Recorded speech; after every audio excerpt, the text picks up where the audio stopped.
I'm Frank Bing, puffing out smoke. I'm Ben Cowan.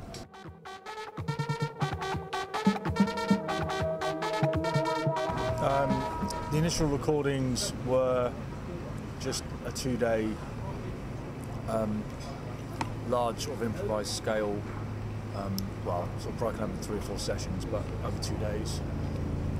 About 3 years ago, maybe. And with this, we recorded what we thought was going to be a set of music from those sessions, and it was becoming an album. You're just worrying about the helicopter. Yeah, man. It sounded like it was going to become that album from those sessions. We had a few other things that we'd done in the studio that was maybe going to be released separately, and those two kind of came a bit more entwined for this album anyway.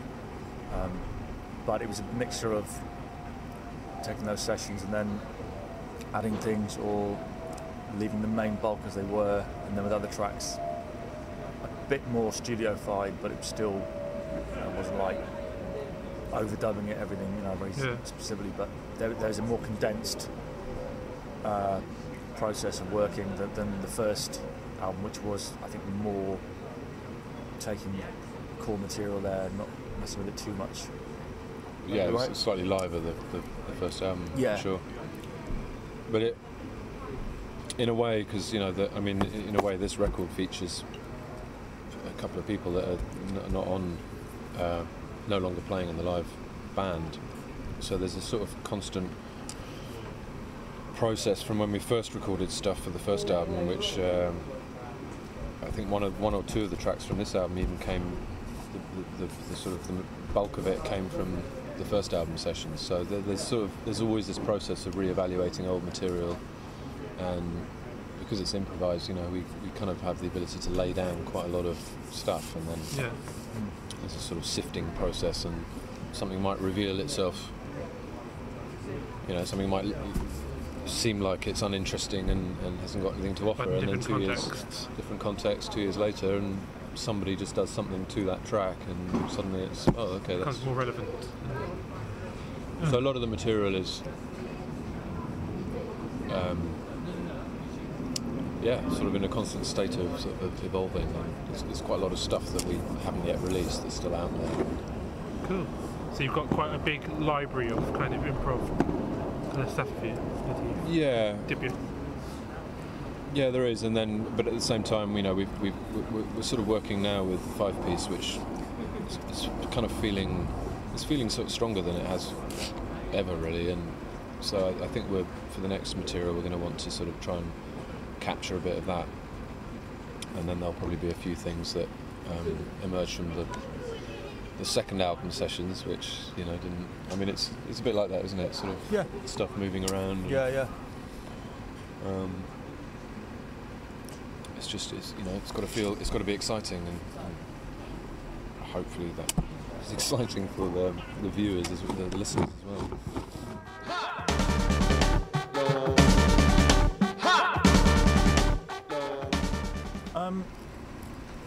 It felt to me like it was, I wouldn't say less problematic, because that's sort of like saying the first one was difficult. I think the first one, we didn't really know, we'd been playing for a couple of years as this sort of kind of recent lineup. Well, actually, with that lineup, with the first album, we'd done maybe one gig or something. And then we were straight into... We'd been playing for about a year. Right. That was 2005. Yeah, we hadn't done many gigs, but we just thought, let's try and record us playing now, quite fresh, and try and get something out this year, in 2005. And in a way, it was sort of easier as a whole in terms of the material, because it's the first thing, so you're not conscious about too many things that you haven't repeated patterns that you know about,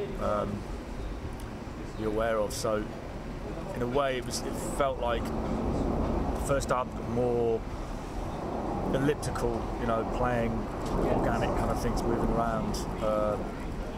unexpected, you know, twists and movements and stuff in the music. But it's sort of like when we heard it back, it was like, what would we make of this? And recording, we were sort of trying to, you know, it was like the thing itself, we were conscious of how it was going to be shaped, whereas this new material, the second album, I think was much quicker in a way to get the sense of that. I think, yeah. But yet isn't perhaps more of an improvised whole thing where there's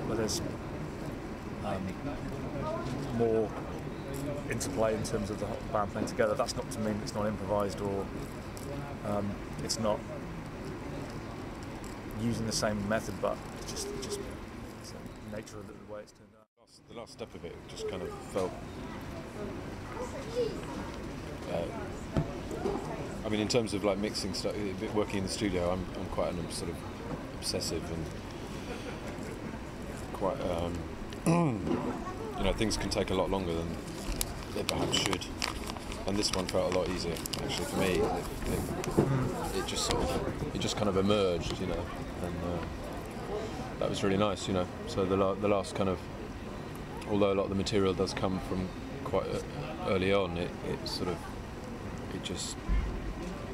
kind of spoke to us, you know. It just came out and was quite easy to finish off. That's how it felt for me. There's also things like we've done one of the tracks, Dead Skin, got a vocal track, and it's quite more of a song than anything else we've done with vocal, which happens to be more incidental or something. I think, you know, it's a question of what the best thing is. I mean, that's my take, is that if it's great improvised stuff, then great. If it's not, you know, it's that thing of something else can emerge. Something else can emerge, but you're also making a record, and that's not sometimes what you somewhat sacrilegious to say. Oh, we're an improvised band, so we shouldn't do that. But I don't know. As long as the best thing comes out of that feels right.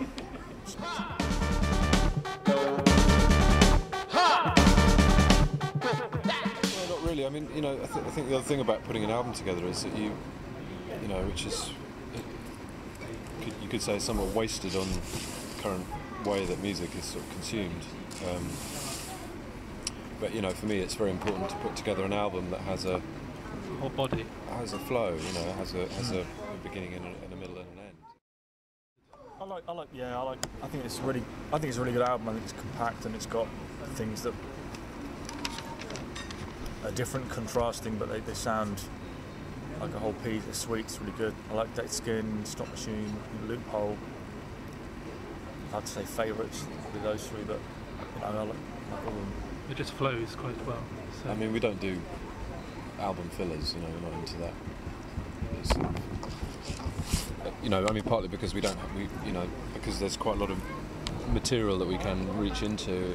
It feels like you don't need to do album fillers, you know. It's not like we're struggling to put together songs in that way. So in that sense, it's all important to the album.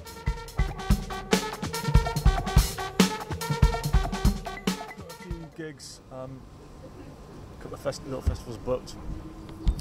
We'd like to be playing more, but yeah, we've got a few gigs booked this summer. We've got, you know, enough sort of material to be working on, basically from the second album. Those stuff in those sessions still to work on. So we're looking at that. We're looking at, you know, releasing some other stuff in a different way, perhaps, just to keep kind of momentum going. It's not just an album every 2 or 3 years. Just trying to feed a way of not being pressured to have to have, you know, a sort of treadmill of wait 2 years in the studio and put something out. You know, we've got stuff, we want to make music and definitely more playing live, but certainly releasing smaller units time to time. But we've done some video stuff for this material as well. We've just done a Dead Skin video. Oh, cool. And we've got some rehearsal stroke studio footage which we've recorded as well. And hopefully that will look good pretty soon. But after that, you know, I'm not sure about the trajectory of what might happen, to be honest. I think it's Hard times. Very